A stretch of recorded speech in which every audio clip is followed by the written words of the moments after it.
우리 말씀은 신명기 24장 6절 그리고 10절에서 13절의 말씀을 보도록 하겠습니다. 사람이 맷돌이나 그 윗짝을 전당 답지 말지니 이는 그 생명을 전당 잡음이라. 내 이웃에게 무엇을 구워 줄 때에 너는 그의 집에 들어가서 전당물을 취하지 말고 너는 밖에 서 있고 내게 꾸는 자가 전당물을 밖으로 가지고 나와서 내게 줄 것이며 그가 가난한 사람이면 너는 그의 전당물을 가지고 자지 말고 해질 때에 그 전당물을 반드시 그에게 돌려줄 것이라. 그리하면 그가 그 옷을 입고 자며 너를 위하여 축복하리니 그 일이 내 하나님 여호와 앞에서 내 공의로움이 되리라. 아멘. 오늘 이 말씀을 가지고 우리의 공의가 되는 채무관계, 우리의 공의가 되는 채무관계라는 제목으로 같이 은혜를 나누기로 원합니다. 혹시 개인적으로 돈을 꾸어 준 적이 있습니까?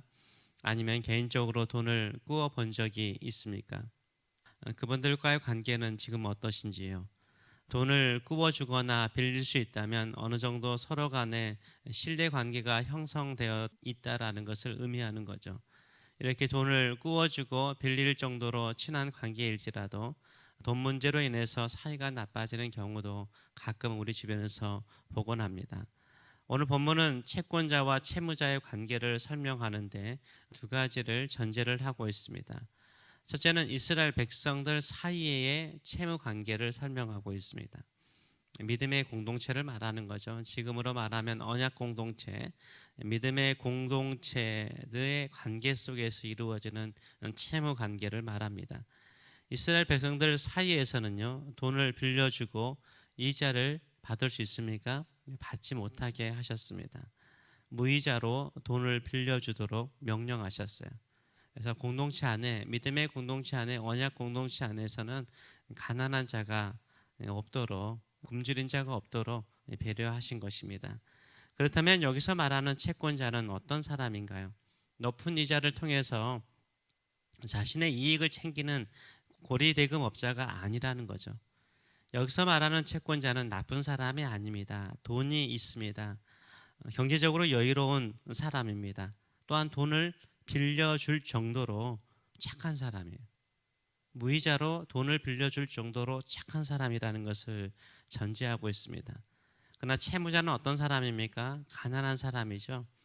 옷을 예로 나오는데 그 옷이 있지 않으면 밤에 덮고 잘 이불이 없을 정도로 가난한 사람을 전제로 하고 있습니다. 채권자는 채무자의 가난을 이용해서 더 많은 이득을 취하고자 하는 사람이 아닙니다. 이웃이기 때문에, 언약 공동체 안에 있는 사람이기 때문에, 경제적으로 내가 더 여유가 있기 때문에 돈을 무이자로 빌려줄 정도로 착한 이웃입니다.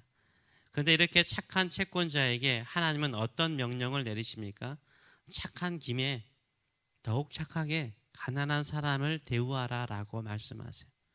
마음이 착하여 돈을 빌려주었다면 가난한 사람에게 끝까지 착해라, 선해라 이렇게 말씀하세요. 그것이 바로 공의다. 그것이 내 앞에서 공의로운 삶이다 라고 말씀하세요. 13절 하반절 이렇게 말씀하지 않습니까? 그 일이 내 하나님 여호와 앞에서 내 공의로움이 되리라.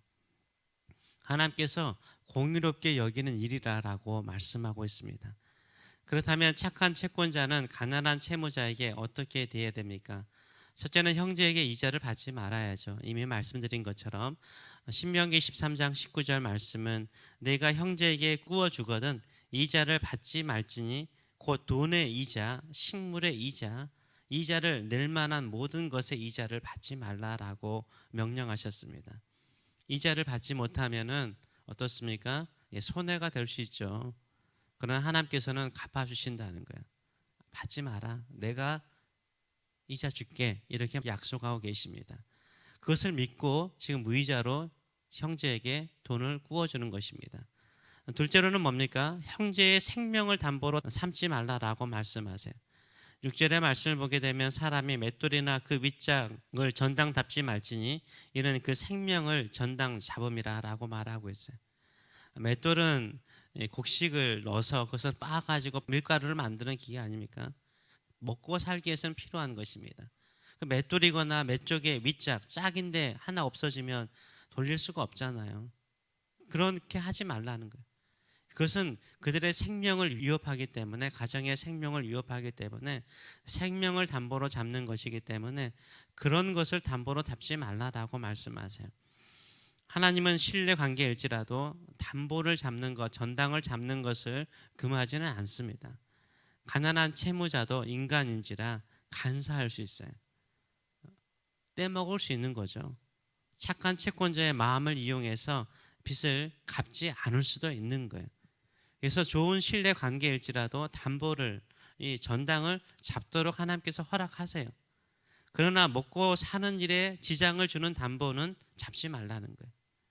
혹시 옷을 담보로 잡았다면 어떻게 하라라고 말씀하십니까? 해질 때 돌려주라고 말씀하세요.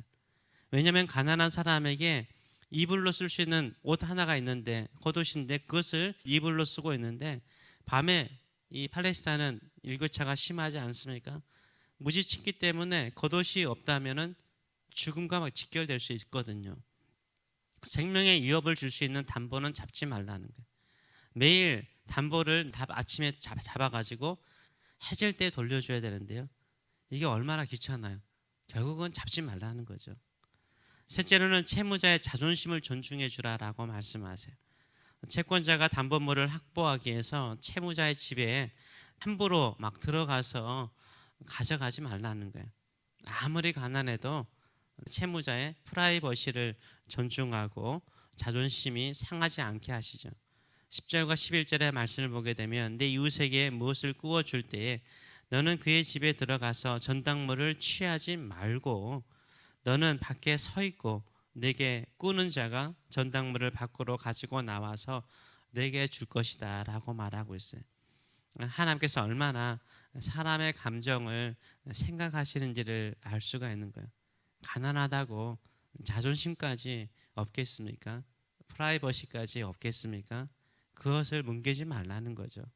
가난한 사람들이 소망 가운데 살 수 있도록 그 남은 자존심, 그 프라이버시를 배려하여서 전당물을 잡으라라고 말씀하고 있어요. 채무 관계로 서로 간의 신뢰가 무너지면 어떤 현상이 일어납니까? 서로의 자존심이라든지 감정을 뭉개버리죠. 도저히 회복할 수 없는 관계로 나갑니다. 착한 일을 한 채권자일지라도 정말로 그 사람을 배려해서 그 가난하고 어려운 사람에게 좋은 일을 함에도 불구하고 오히려 더 그 마음이 상할 때가 있습니다. 돈을 빌려줄 정도로 착한 마음을 가졌으면요, 끝까지 착하게 대하세요. 그런 하나님께서 그것을 의롭게 여기십니다. 하나님께서 갚아주세요. 그 마음을 하나님께서 기뻐하세요. 하늘로부터 내려오는 이자를 받으시는 저와 여러분 되시길 축원합니다. 혹시 돈을 빌릴 정도로 가난하십니까? 돈을 빌려야 합니까? 내 이웃 가운데 참 믿음의 이웃이 있어서 무이자로 빌려주는 착한 이웃이 있다면요, 하나님께 감사하시고 그 믿음의 이웃, 그 믿음의 형제에게 감사하세요. 그리고 소망 가운데 착한 채권자를 위해서 기도하세요. 축복해 주세요. 나에게 이렇게 착한 일을 베푼 사람을 축복해 주셔서 기도하세요. 착한 이웃을, 착한 채권자를 위해서 기도하고 축복하는 것이요, 그들에게 이자를 갚는 거예요. 성경은 그렇게 말하고 있는 거예요. 나에게 선을 베풀고 착한 자가 있으면 그를 위해서 축복해 주는 것, 그를 위해서 기도해 주는 것이 최고의 이자라고 말하고 있는 거예요. 하나님, 이분은 내가 가장 어렵고 힘든 상황에 있을 때 나를 도와준 사람입니다. 이 사람을 축복해 주셔서, 축복해 주셔서 이거 하나님께서 들으신다라고 오늘 본문 말하고 있잖아요. 우리는 자본주의 사회 속에 살면서 돈 관계로 인하여서 사람들의 마음과 심장이 왔다 할 때가 많고, 돈 때문에 자존심이라든가 또 마음이 상할 때가 많습니다. 감정이 상할 때가 많습니다. 이때일수록 우리는 성경의 말씀을 따라 삽시다. 말씀이 다스리면 천국이 임하고요, 하나님의 뜻이 임하고 하나님의 놀라운 역사가 우리의 삶 속에 이루어지는 줄 믿습니다. 이런 믿음의 백성, 믿음의 사람으로 살아가시는 저와 여러분 되시길 축원합니다. 기도하겠습니다. 살아계신 하나님 아버지, 은혜를 감사드립니다. 우리를 하나님의 자녀로 삼으신 것도 하나님의 은혜였습니다.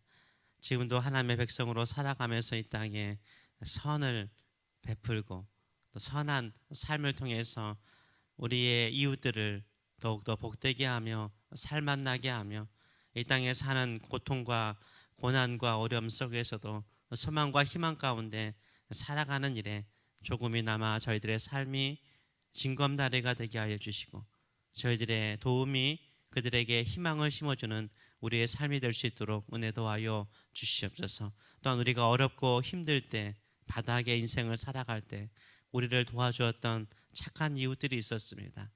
착한 믿음의 친구들이 있었습니다. 그들을 복되게 하시고 주께서 하늘로부터 내려오는 영적인 은총과 물질적인 축복과 또 그들의 미래의 삶에 항상 앞서 행하시는 하나님의 은총이 그들의 삶에 있도록 축복하여 주시옵소서. 감사드리며 예수님의 이름으로 기도하옵나이다. 아멘.